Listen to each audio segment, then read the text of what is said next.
The clock ticking for Uvalde School District with less than 2 weeks before school starts in that community. The district needs a permanent police chief. Yeah, it's also working towards adding security measures and addressing Wi-Fi and communication issues. It's a lot of stuff. You know, students return September 6th. So how does the school district actually move forward? The district removed Arredondo's picture from its site after it fired him.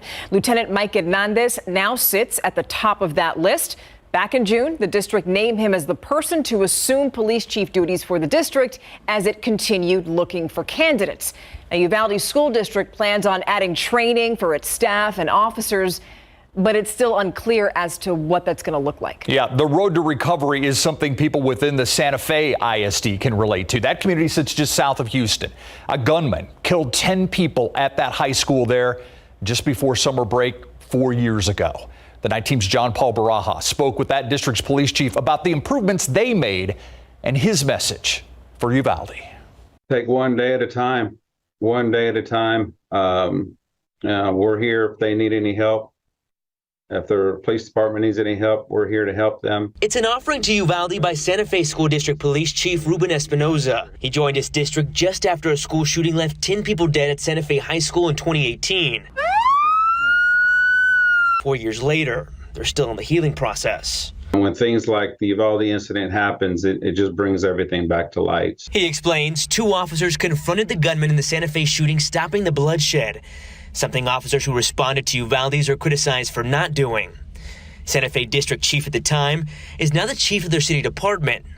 Pete Arredondo was fired. It's a heavy burden to make sure that your campus and district is safe. Espinoza recalls the struggles of preparing mentally and physically for a new school year the summer after their tragedy. Welcome back, Santa Fe Indians.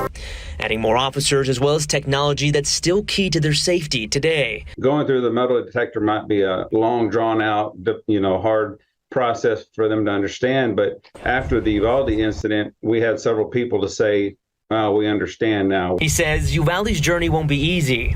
It's a road his community still travels, but adds what he and his department have learned is actions speak louder than words. Remain steadfast, be visible, answer questions as best they can, reassure community and kids and staff members that they're going to do the best they can in keeping them safe. Now, we asked Chief Espinoza about Pete Arredondo's firing. He declined to comment on that specifically, but says the school board and the superintendent there are going to have a big role in hiring a new chief. And again, at this time, Mike Hernandez is still the interim chief at Uvalde CISD. John Paul Barajas, KSAT 12 News. Thank you, John Paul. Now, Uvalde School District begins class on September 6th. They're tracking security upgrades at its 8 campuses. So far, new 8-foot fencing has only been installed at 2 of its campuses. Only 1 campus has fully installed new cameras, and they're still trying to create secure one-point entries for each of its campuses by the start of the school year.